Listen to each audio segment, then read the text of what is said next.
Deputy commissioner east administrator D M C east Muhammad Ali Shah اور municipal commissioner east Waseem Mustafa Soomro کی ہدایت پر ضلع شرقی میں بلدیاتی خدمات مہم جاری ہے۔ اس سلسلے میں ترجمان ڈسٹرکٹ ایسٹ کے مطابق انچارج سینیٹیشن راؤ شمشاد کی نگرانی میں یونیورسٹی روڈ کی خصوصی صفائی کے دوران مٹی، ملبہ سمیت دیگر صفائی کے امور سر انجام دیے گئے،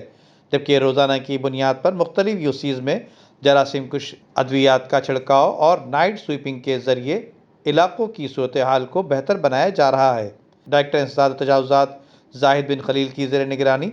جہاں تجاوزات ہٹانے کے امور سر انجام دیے جا رہے ہیں، وہیں لیمو گوٹ میں نالے پر موجود ناجائز تعمیرات جو کہ بڑی تعداد میں موجود تھی، انہیں مرحلہ وار مسمار کیا جا رہا ہے۔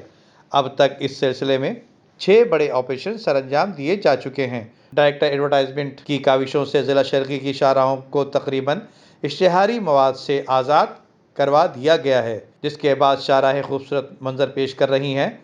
اور سپرنٹنڈنٹ انجینئر اظہر حسین شاہ، مبین شیخ اور ڈائریکٹر پارک توقیر عباس کی زیر نگرانی سڑکوں کی درستگی، ملبہ اٹھانے کا کام اور اسٹریٹ لائٹس کی درستگی، شاہراہوں پر درختوں کی چھٹائی، جھاڑیوں کی کٹائی اور پارکوں کی اندرونی